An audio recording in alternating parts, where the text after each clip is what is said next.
Bonjour, bienvenue à un nouvel épisode avec un E. Aujourd'hui, vous êtes avec Camille. Et Martine. Aujourd'hui, on recevait l'actrice, l'autrice, la militante Gabrielle Bouliane-Tremblay. Vous allez voir, ça a été une discussion vraiment intéressante, très enrichissante. On a pu discuter de son implication dans les luttes trans, mais également de son parcours à elle et des ouvrages qu'elle a sortis, dont son livre La fille d'elle-même. Donc, pour en apprendre plus, je vous laisse sur l'épisode. Bonne écoute! C'est que être femme, ce n'est pas une donnée naturelle.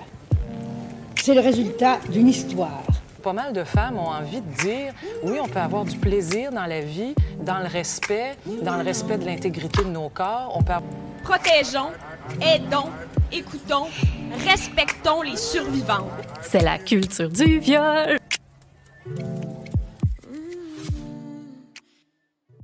Bonjour Gabrielle, merci Bonjour. beaucoup d'avoir accepté Bonjour. notre invitation. Merci. Ça nous fait vraiment plaisir. Dans le fond, on avait demandé, comme aux gens qui nous suivent sur les réseaux sociaux, s'il y avait des suggestions d'invités et tout ça. Nous, on a un balado féministe, fait qu'on cherchait des femmes inspirantes qui avaient un parcours qui était intéressant, tout ça. Puis on avait eu ton nom en suggestion. Fait que c'est pour ça fait que c'est pour ça qu'on t'avait contacté au départ. J'ai vu que tu semblais porter plusieurs chapeaux. C'est pour ça que j'aimerais ça que tu te présentes comme c'est qui Gabrielle Bouliane-Tremblay. En fait, moi, j'ai 32 ans. Je suis originaire de Charlevoix, plus précisément dans le petit village touristique de Saint-Siméon, Ouais. où est-ce qu'on reconnaît pour le traversier Rivière-du-Loup-Saint-Siméon. Mhm. J'ai passé mon enfance, mon adolescence dans la région. Et ensuite, j'ai déménagé à Québec et ensuite à Montréal.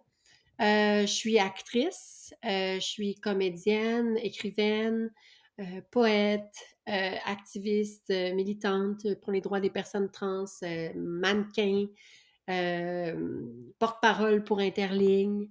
Ouais, c'est ça, c'est beaucoup, hein? Oui, c'est beaucoup. Je suis pas mal occupée, j'aime ça comme ça. Puis chaque facette m'alimente et me permet de m'exprimer dans toutes mes facettes. Puis, dans le fond, c'est ça, je suis à Montréal depuis 7 ans et demi. Et principalement, ce que je fais, c'est ça, c'est vraiment principalement l'écriture en ce moment. OK. Puis, justement, on va en parler plus tard, mais on va parler de l'ouvrage que tu as sorti, ton roman, finalement, qui est une autofiction. Est-ce que tu as des projets en cours par rapport à l'écriture ou? Oui, ben j'ai fait paraître des textes dans plusieurs collectifs cette année, dans la OK. revue Moebius, dans le fond, j'écrivais une lettre à l'écrivaine Élise Turcotte. Dans OK. la revue XYZ, le numéro Coming Out, je suis allée écrire une nouvelle sur le coming out, mais d'une façon vraiment différente. On s'attend pas à ça. C'est dans le réalisme magique, le genre OK. littéraire un peu plus qui me permettait beaucoup plus de poésie. Ensuite, il y a eu Stress pas minou chez K.O. Ouais. Édition, un beau collectif sur l'anxiété. Et là, il y a des projets de films, de co-scénarisation, des choses comme ça, des conseillères à la scénarisation en ce moment. Et il y a la suite de mon roman aussi, La fille d'elle-même, que j'envisage de faire éventuellement, et un nouveau recueil de poésie l'année prochaine. OK. Puis, on dirait que ça m'intéresse. Ça vient d'où ta passion pour l'écriture? As-tu des études dans ces domaines-là ou? Eh bien, en fait, mon parcours est très particulier. J'ai pas de cursus littéraire par rapport à la poésie, ni même le roman. Mais dès que j'étais toute petite, j'étais vraiment fascinée par les histoires, par le pouvoir des mots. Ma mère nous lisait beaucoup, beaucoup d'histoires, nous sensibilisait beaucoup à différents genres littéraires, très, très jeunes. Quand je dis on, c'est mes deux sœurs plus vieilles et moi quand on était jeunes. OK. Et ça fait que j'ai toujours alimenté cette curiosité-là des mots, des univers. Et moi, c'était ma façon, les mots, c'était ma façon de construire des refuges, construire des mondes où est-ce que je me sentais moins seule parce que j'étais très Mhm. isolée, je vivais en campagne, j'avais pas beaucoup d'amis, j'étais pas asociale, mais presque, j'étais vraiment dans ma bulle, puis ma transition n'était pas encore effectuée, donc j'avais tout le temps l'impression de marcher à côté de moi-même un peu. Ça fait que, pour moi, vivre dans mes écrits, dans mes histoires que je m'inventais, ça me permettait de me sentir plus vivante. Et dans le fond, moi, je suis entourée d'amis qui ont des parcours littéraires. Puis j'ai longtemps été complexée par ça, mais j'ai toujours eu cette envie-là de partager mes écrits, ma vision du monde, mes sentiments aussi, mettre les mots sur des émotions. J'aime vraiment ça. Ouais, ben, c'est formidable que ça puisse être comme une partie de ton métier aujourd'hui, là. Tu sais, Ouais. que ça fasse partie comme de, oui, tes passe-temps, mais aussi ton travail, tu sais, dans le sens de l'écriture, j'imagine des fois c'est difficile quand même de faire en sorte de rejoindre beaucoup de gens, puis Ouais. Puis de toujours être dans l'exploration, l'intérieur, l'introspection, pour moi, c'est thérapeutique aussi. Puis je pense que la meilleure façon pour rejoindre les gens, c'est de parler de soi. C'est de parler mhm, vraiment à partir de soi. mhm. On a vu aussi que tu as débuté ta transition en 2012. Est-ce que c'est bien ça? Oui, Et c'est ce que tu officiellement. as... Ouais. Ouais. Et oui, tu abordes le sujet dans ton livre d'ailleurs. Euh, Pourrais-tu nous parler brièvement de tout le processus qui t'a amené à amorcer la transition en tant que telle? Ben moi, ça découlait vraiment de l'enfance. Quand j'avais 5 ans à peu près, je sentais que j'étais différente des autres garçons de mon âge. Je sentais pas que j'appartenais à un groupe, je sentais que j'étais très solitaire et beaucoup plus dans les amis. Les amitiés étaient beaucoup plus avec les filles, naturellement. Fait que je me sentais beaucoup plus vue par les filles, valide. Ça fait en sorte que j'ai commencé à me poser des questions, mais évoluant dans les années 90, début 2000, on n'avait pas accès en campagne aux notions de transidentité, aux Non? notions de genre et tout ça. Donc, c'était soit des gars, des filles, il n'y avait pas de personnes trans. Il était nullement question de ça.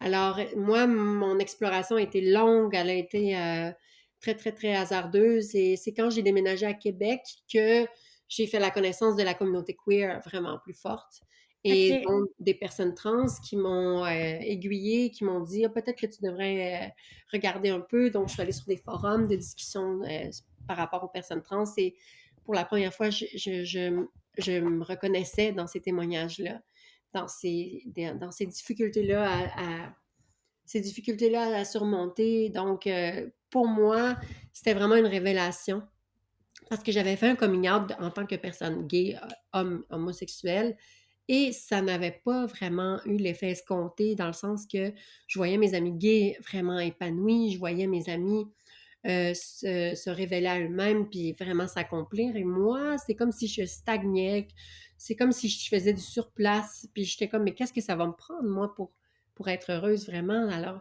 donc là, j'ai commencé à avoir des idéations suicidaires hein, à un moment donné parce que On parle de quelle époque environ à ce moment-là, Gabrielle? c'est à peu près 2008, 2009. Donc après ça, moi j'ai fait du spectacle de drague pendant 3-4 mois.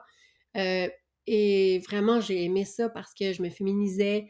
Donc je performais, je dansais en tant que fille, puis je sortais aussi dans les bars en tant que femme. Donc je vivais le jour en homme, puis le soir en tant que moi-même. Puis c'est quand j'ai enlevé mon maquillage que j'avais l'impression de retourner dans un rôle qui n'était pas le mien. OK. Mmh. Et là, après ça, ça a fait des questionnements avec mon copain de l'époque, et on s'est distancés et on a mis fin à ma relation quand j'avais, 24 ans, pour que moi je puisse continuer à faire mon évolution personnelle. Ça a été vraiment déchirant pour moi parce que c'est là qu'on voit que l'orientation et l'identité de genre, l'orientation sexuelle, c'est pas la même chose du tout parce qu'on se Mmh. sépare ensemble. Ouais. Donc, on est vraiment dans quelque chose que ça, je trouve que c'est encore difficile à comprendre pour les gens, Oui, l'orientation et l'identité de genre. Donc, l'orientation sexuelle, c'est comme notre préférence, notre attirance envers un genre ou l'autre. Mais l'identité de genre, c'est vraiment intérieur, c'est vraiment intrinsèque à nous. Ça peut pas être vers les autres, c'est vraiment nous.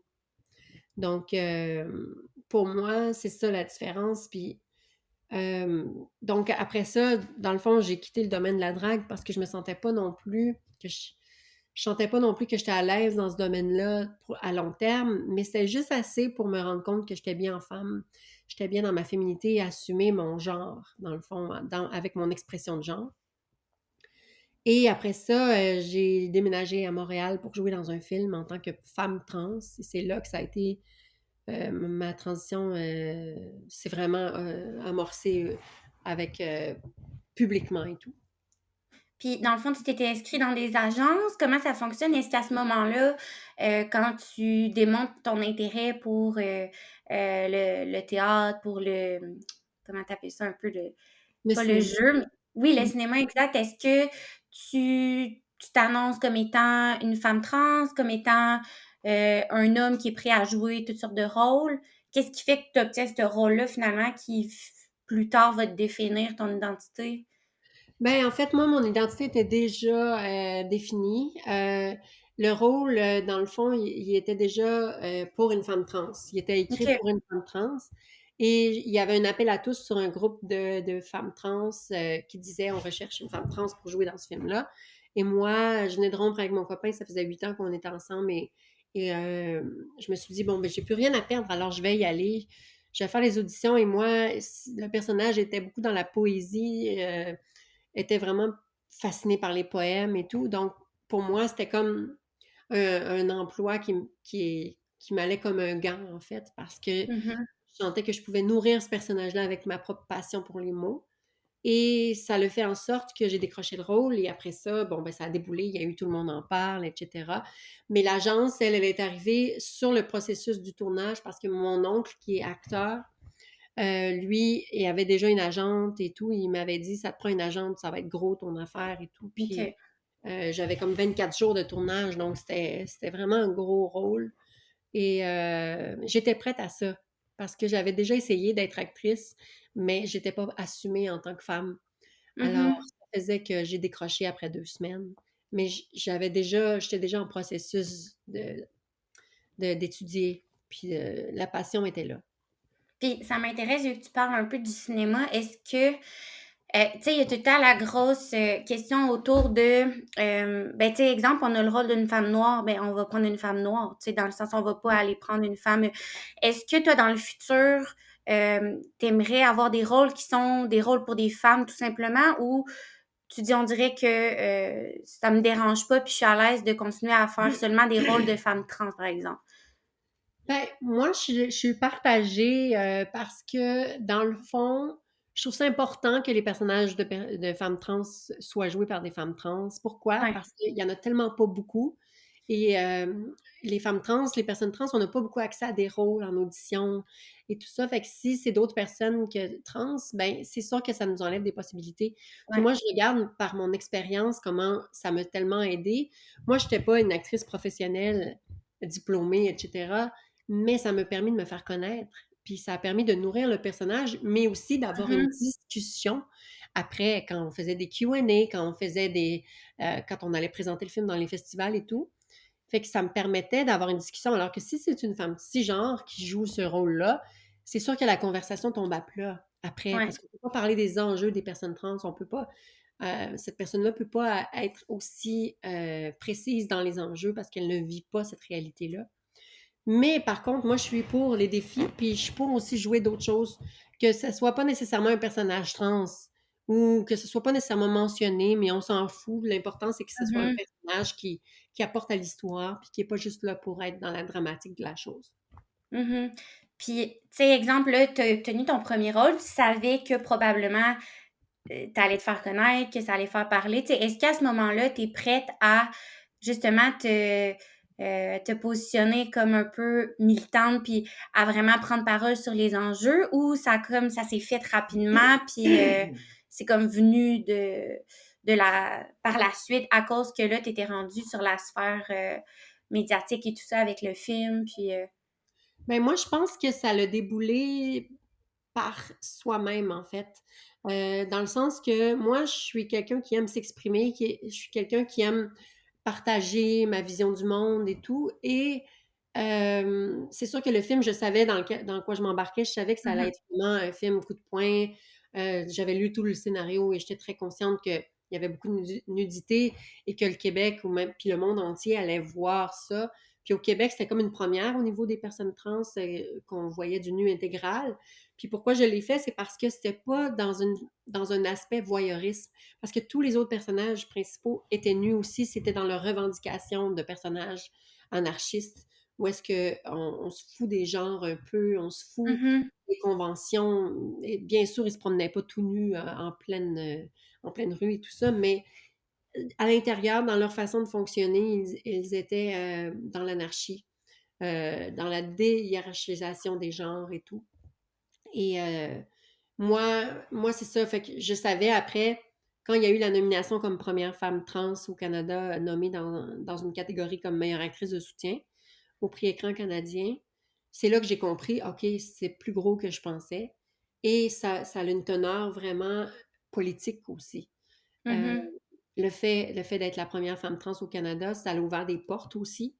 Puis moi, on me demandait tout le temps comment tu te sens d'être la première. Mais moi, je disais tout le temps, ben, je veux juste pas être la dernière.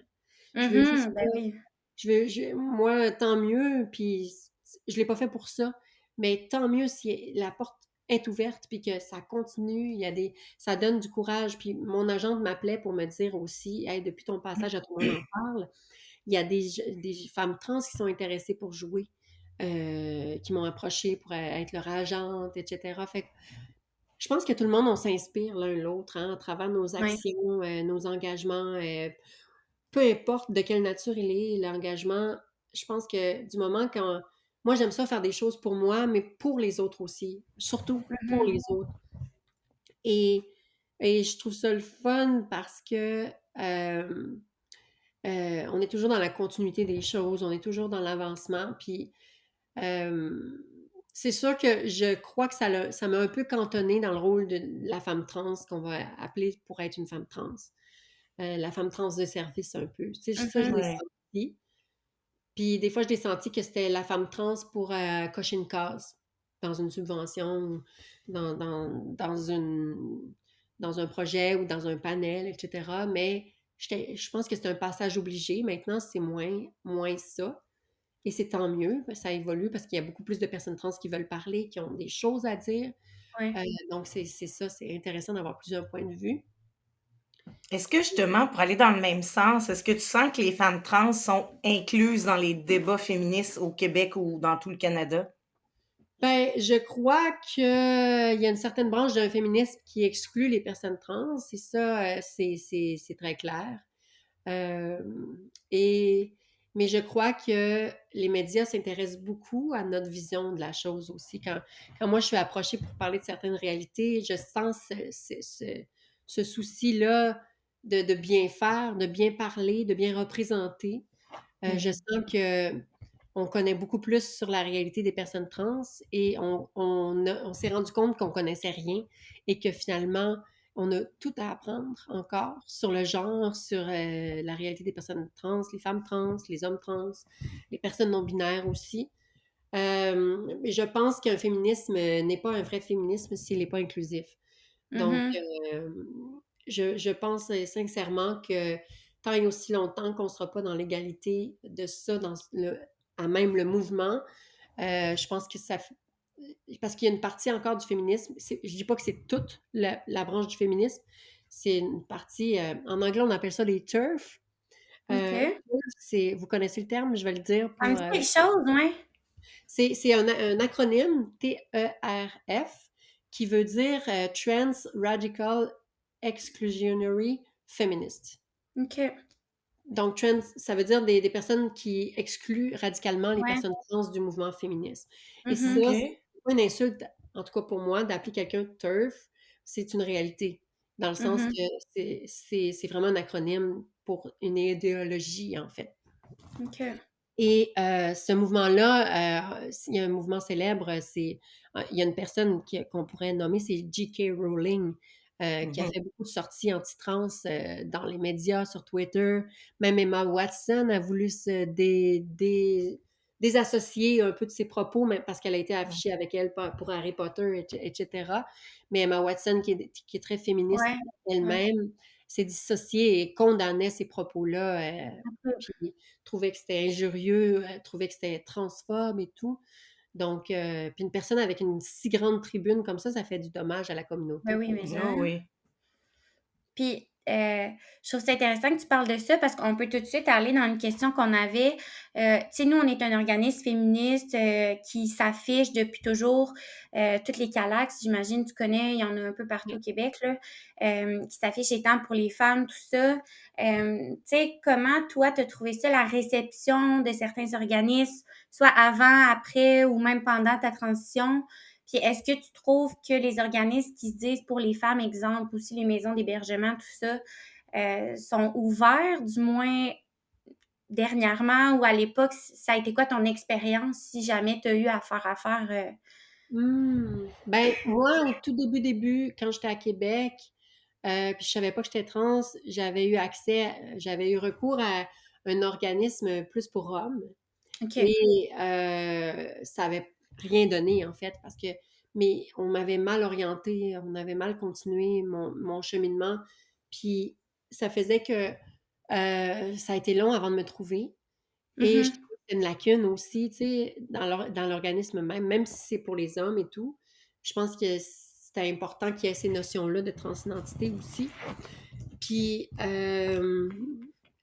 puis après ça, je suis allée avec l'Aide aux trans du Québec, Marie-Marcelle Godbout, qui était la fondatrice, mais elle est décédée, je pense, il y a 3 ans à peu près, 3-4 ans. Est-ce que ça existe encore, cette... Oui, ça s'appelle oui? l'ATQ. Puis, OK. tout le monde peut avoir accès partout au Québec? Je pense qu'on peut appeler partout au Québec. Et moi, je sais que Marie-Marcelle recevait ses appels directement à la maison. En tout cas, elle est très, Oh très mon Oh, OK, Dieu, t'es OK. impliquée. jour et nuit, etc. Donc, puis moi, je suis tombée sur elle et puis elle m'a sauvé la vie aussi parce que j'étais tellement en détresse, je savais plus quoi faire, plus du tout. Et elle m'a tellement aiguillée, elle m'a validée dans mon expérience aussi. Puis après, à partir de ce moment-là, j'ai repris confiance en moi, puis j'ai eu plus de compassion envers moi et de patience. Et après ça, ben moi je suis porte-parole pour Interligne, qui est anciennement Mhm. Écoute. Ouais. Alors ça, il y a beaucoup de gens qui ne savent pas encore, mais ça fait 5 ans ils ont changé de nom pour être plus inclusifs, justement, pour correspondre à toute l'acronyme LGBTQ+. Ouais, là, on a Et, des pancartes partout au Calax. et c'est tellement un organisme aussi qui fait du bien. C'est des bénévoles. Puis là, en ce moment, je sais pas quand votre podcast va sortir, mais d'ici le 15 novembre, si on n'a pas assez de financement, le service de nuit va fermer. Et qu'est-ce que OK. ça implique? C'est qu'il y a des dizaines et des dizaines de milliers de personnes qui vont en détresse, qui ne sauront plus où aller parce qu'il n'y a pas beaucoup d'organismes qui sont spécialisés pour les réalités trans et Ouais, LGBTQ+. ouais. Donc, et ça, c'est important parce que la détresse, on ne choisit pas quand elle arrive. Non, c'est Mais ça peut arriver à 8 heures le matin comme à 3 heures du matin, là. c'est ça. Et puis, on est surtout plus vulnérable la nuit, en Ouais, Oui. général, parce qu'on ouais. a moins de distractions, les amis sont couchés. Mhm. Donc, c'est ça. Donc, pour moi, c'est important. Et là, je pense qu'on va avoir le gouvernement avec nous. Ben, en tout cas, j'espère qu'il va nous entendre. Puis je suis même allée à l'émission de Sophie Durocher pour parler de ça. Et même OK. Durocher, qui, par le passé, a eu certains propos, des fois, assez rough sur la communauté. Mhm. Ben moi, pour moi, c'était un gros stress d'aller à cette émission-là, mais je me suis dit, je vais parler à l'être humain. Je vais pas Mhm. parler à Sophie Durocher, la chroniqueuse qui a des avis tranchés.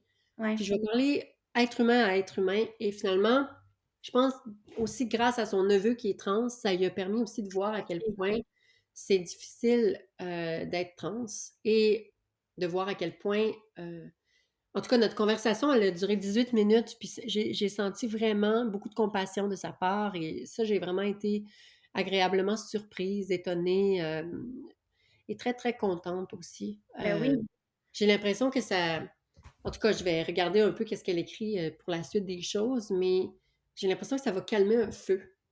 Parce qu'il y avait beaucoup de chroniqueurs, chroniqueuses qui ont des avis tranchés sur la transidentité et qui invalident beaucoup de nos expériences. Et c'est très violent.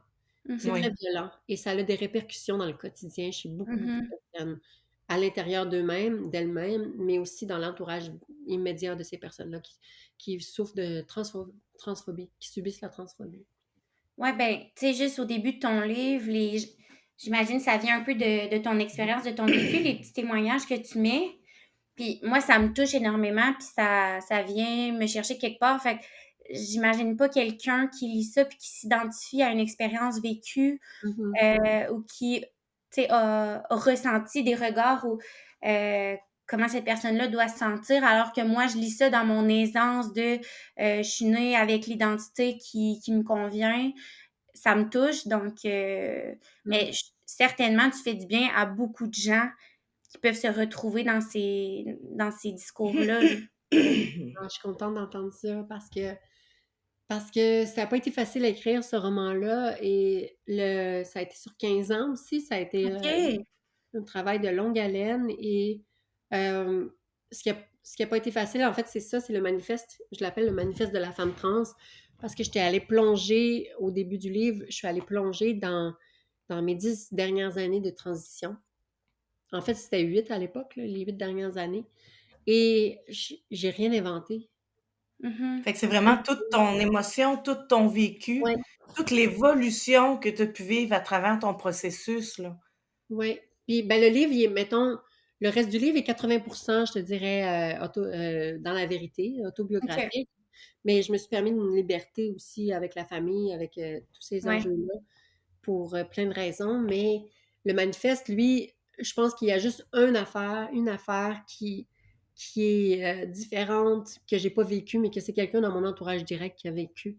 OK. Donc, c'est vraiment, euh, c'est vraiment rough d'avoir replongé là-dedans, mais chaque fois que je le lis, les gens pleurent. Ouais. Les gens sont touchés, c'est même des gens pas concernés par la réalité. Les gens pleurent, sont émus, sont remués.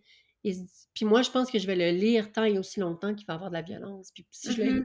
si je le lis toute ma vie, ça sera ça, tu sais. Ouais. Mais je voudrais Ben, arrêter de pouvoir le lire, en fait. Ça serait ouais. bon signe. Ouais, maison. Puis, tu sais, je le lisais ici, puis nous, on est habitués d'être outrés au calax de choses qu'on entend. Mais là, je lisais ça pendant que mes collègues, eux, travaillaient autour de moi. On était dans un espace commun. Puis là aux 2 secondes, j'étais là, ah, hey, non, attends un peu. Puis là, fallait que je leur lise. Puis c'était comme, OK, je recommençais, mais là, ça avait pas de sens. Fallait que je leur mentionne encore l'autre chose que je venais de lire. Fait que, tu sais, après de se recentrer puis de se dire que, attends, mais ce que je lis là, c'est quelque chose que vraiment quelqu'un a vécu, que plusieurs personnes vivent. Puis on Mhm. parle, tu sais, oui, on voit des histoires de fous aux États-Unis puis ailleurs dans le monde, mais on parle de gens qui nous entourent, là. Ouais. Ouais, puis comme il y a un exemple, c'est un gars qui s'est précipité sur moi pour me prendre le coup et vérifier si j'avais une pomme d'Adam. Mhm. Non, non, non. Violence, là, mais vraiment intense. J'étais dans un bar avec une amie, puis il m'a vraiment pris par la gorge et pas fort, mais quand même. Je veux dire, c'est Ben, quand même Mais une c'est violent, c'est une ah ouais. agression, n'empêche, là. agression. Ouais. Donc, et ça, c'est l'image qui nous reste, hein, gravée. Mhm. C'est vraiment quelque chose. Puis, tu sais, pour aller justement de l'autre sens, parce que j'ai écouté un balado que tu as fait avec Guillaume Wagner, puis, tu sais, tu disais à un certain moment au début du balado, dans le sens où c'est pas que du drame, puis c'est pas que de l'intensité, puis Fait qu'on aimerait savoir un peu, tu sais, c'est quoi en fait, les changements positifs que tu as vécu dans ta transition, autant au niveau de ta santé globale, tu sais, que ce soit santé mentale, santé physique. Mhm. Puis je sais que, en fait, ton parcours définit pas nécessairement le parcours de toutes les femmes trans, là. Mais tu Mhm. sais, toi, en tant que telle, ça a été quoi les changements positifs qui fait que ça t'a apporté un épanouissement en tant que femme, puis dans ton quotidien aussi maintenant? Ben, premièrement, c'est sûr que j'ai apprécié commencer mon hormonothérapie. Parce qu'il y a plusieurs transitions en tant que femme trans. On peut avoir une transition sociale où est-ce que on Mhm, s'affiche dans le genre qu'on se reconnaît, avec l'expression de genre, les vêtements qu'on veut, etc. Il y a la transition médicale où est-ce que mhm, on va aller plus au niveau de l'hormonothérapie. Puis je pense qu'il y a ça, ça se peut que je sois un petit peu dans les patates, mais il y a la transition aussi avec la réaffirmation de genre, où est-ce que... mais peu importe le chemin qu'on prend, c'est valide. puis Euh, un ne nécessite pas l'autre, dans le on fond, n'est là. pas moins trans si C'est ça. on n'est pas moins femme si on n'a pas la réaffirmation de genre, la réassignation sexuelle. On n'est pas, Ouais. plus femme si on a des seins, Mhm, on a une augmentation mammaire. Mais on peut se sentir, nous, plus femmes par rapport à notre mhm, histoire. Et c'est ça qui est le bien là-dedans. Et, tu sais, il y a les deux extrêmes. Il y a la dysphorie de genre, où est-ce que avant, moi, je vivais beaucoup d'inconfort. La dysphorie de genre, c'est quand on vit pas en accord avec notre réalité, alors on souffre beaucoup psychologiquement. De se faire appeler monsieur, de se faire appeler du genre où est-ce qu'on veut pas, ou de pas être reconnu en tant que tel. Puis il y a l'euphorie de genre où est-ce que c'est quand ben, on se fait reconnaître en tant que femme pour les femmes trans et que ça nous fait plaisir, ça fait du bien, ça nous valide dans notre existence. Puis là, moi, je te dirais que je vis beaucoup plus d'euphorie maintenant que de dysphorie. Et ça, je suis très contente parce que je mhm, m'accomplis en tant que femme. Le fait d'avoir joué dans le film aussi, la nomination, pour moi, j'ai eu ça parce que j'étais moi. Parce que mhm. je me suis assumée, je me suis choisie aussi. Parce qu'avant, j'avais beaucoup d'idées suicidaires. Et là, quand je me suis choisie, écoute, tous les projets arrivaient, tous les projets quand tu es dans ton authenticité pure et saine, tout va pour le mieux. Tout découle. Et puis, il ne faut pas avoir peur de perdre des amis parce que des fois, oui, on peut en perdre, mais ça fait de la place pour les gens qui sont vraiment là pour toi Ah et oui. qui vont t'accepter, t'aimer comme tu as besoin d'être aimé. Mhm. Et fait que pour moi, c'est ça. C'est vraiment du plaisir maintenant. Je me sens épanouie.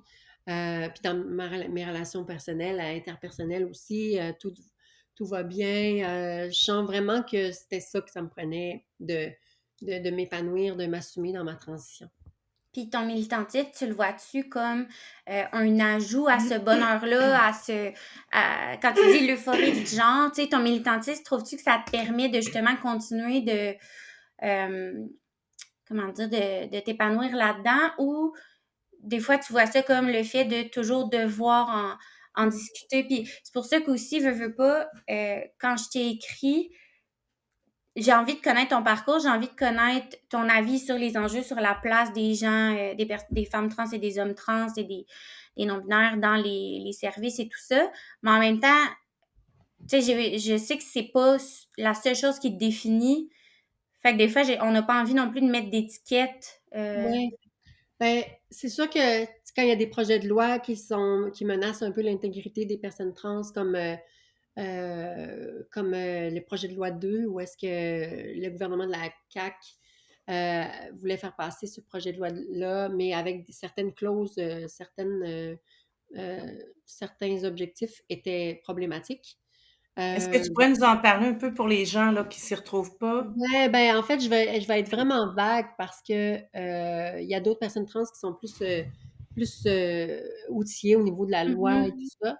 Mais en gros, c'était que pour avoir la mention de changement de sexe sur les papiers, on allait retourner en arrière Ah oui, parce c'est qu'on ça. avait et il fallait avoir l'opération, la réassignation sexuelle. Mhm. Alors sinon, on aurait eu deux informations différentes, contradictoires, qui auraient fait en sorte qu'il y aurait tout le temps eu des coming out perpétuels, des Mhm. microagressions pour les personnes trans. Et ça, on voulait pas ça parce que c'est mentalement très, très épuisant. Euh, et et il y en a qui veulent pas l'opération. Ben non, c'est Mais ça. oui. Le 2 tiers des personnes trans ne ressentent pas le besoin d'avoir l'opération pour continuer leur vie. Donc, alors c'est ça. Donc, c'est obligé une modification corporelle. Moi, je trouvais qu'on s'en allait dans une dystopie, là. On s'en allait vraiment Mhm. dans un univers quasiment à la Handmaid's Tale, là. Ouais, Handmaid's ouais. Tale. Et c'était dangereux. Et alors là, moi, je suis allée passer à la télévision. On a fait une lettre ouverte avec d'autres gens. Une lettre ouverte qui a été publiée dans le L Québec.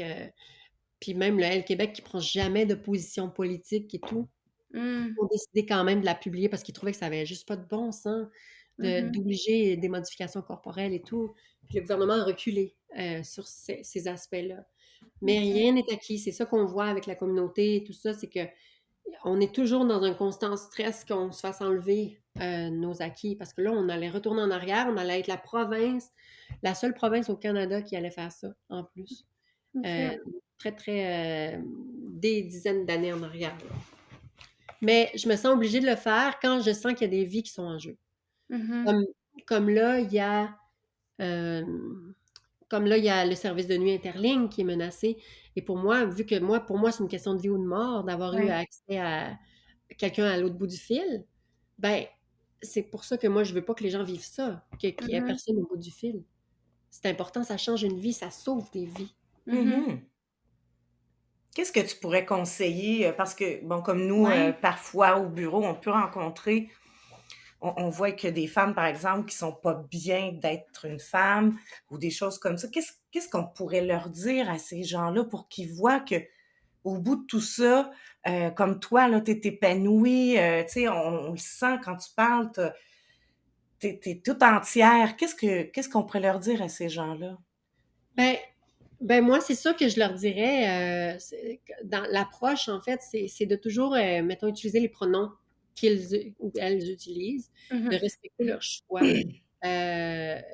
Parce que c'est vraiment, si elles décident de, mettons, d'utiliser un pronom masculin, ben, de respecter ça, Mhm. de l'appeler au masculin et tout. Parce que pour vrai, ça fait tellement une différence dans l'approche de quelqu'un. Et moi, je les référais à Interligne aussi. Parce Mhm. qu'Interligne sont spécialisés là-dedans, mais aussi peuvent aller faire des formations hein, dans différents autres organismes pour sensibiliser les gens. Donc, ça serait ça, d'être le plus outillé possible, je pense, pour pouvoir avoir une trousse d'outils spécifiques à chacun, parce que on a tous et toutes des besoins différents, puis ça prend des approches différentes aussi. Euh, Mhm. donc, moi, ça serait ça, d'accueillir la personne dans son authenticité, de ne pas la mégenrer, d'utiliser le mauvais pronom et d'être dans l'écoute aussi. Des fois, juste d'écouter, Ouais. ça fait une différence. Ouais. Puis, tu sais, je veux dire, je pense que c'est normal aussi d'avoir des questionnements, de pas tout connaître. Des fois, il y en a aussi qui ont pas nécessairement l'aisance parce qu'ils ont peur de se tromper. Puis encore là, je sais que, là, je parle à toi, puis que c'est peut-être pas la même chose pour toutes les personnes dans la communauté LGBTQ2AS. Tu sais, exemple, est-ce que toi, tu suggères d'aller dans le questionnement puis dans l'ouverture, dans le questionnement, je veux dire, pas rien de brusque ou quoi que ce soit, mais d'être à l'aise de questionner la personne sur est-ce que c'est correct si j'utilise tel pronom? Est-ce que, tu sais, dans le sens de, dès l'avance, une ouverture à. Dans le fond, tu voudrais savoir si ça peut être humiliant pour les Ouais, gens, si on s'approche Ouais, comme ça. des fois, oui, moi, je pense que c'est toujours bien de laisser la personne parler avant, dans le ok. sens, voir comment elle parle d'elle-même. Ouais, Euh, c'est ça. Parce que des fois, ça peut être insultant de se faire dire quel pronom tu veux que j'utilise, parce que c'est comme si C'est tu ça. savais qu'elle était trans, puis des fois, il y a des gens qui veulent pas trop nécessairement en parler ou Mhm. tu sais, de toujours faire des coming out, etc. Fait que moi, même moi qui est trans, j'ai tendance à laisser parler les gens et à regarder quel adjectif ils prennent, masculin, féminin, pour parler Mhm. d'eux-mêmes. Et ça m'aiguille. Puis après, sinon, on peut être genre, ben, je suis totalement humaine et je reconnais que je connais pas tout.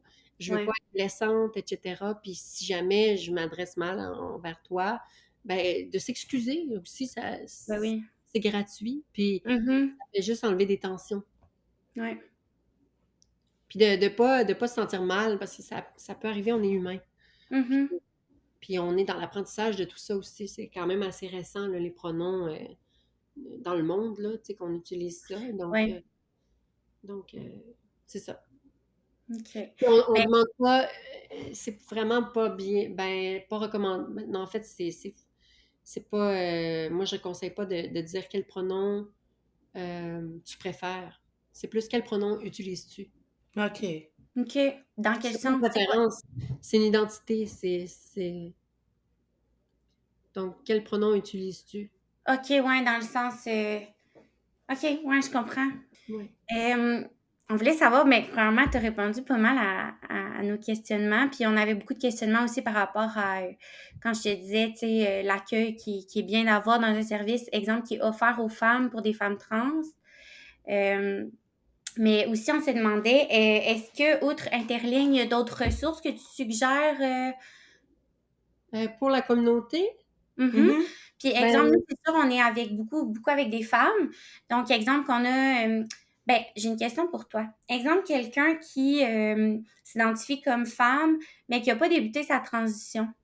Est-ce que tu as l'impression que ces gens-là auraient l'aisance de venir dans nos services qui sont offerts juste aux femmes? Est-ce que tu crois que ces organismes-là offerts juste aux femmes devraient davantage démontrer leur ouverture? Ouais, je pense que oui. Je pense que ça serait peut-être bien de spécifier euh, toutes les personnes qui s'identifient comme femmes sont les bienvenues. OK. Donc, pas de discrimination. Mhm.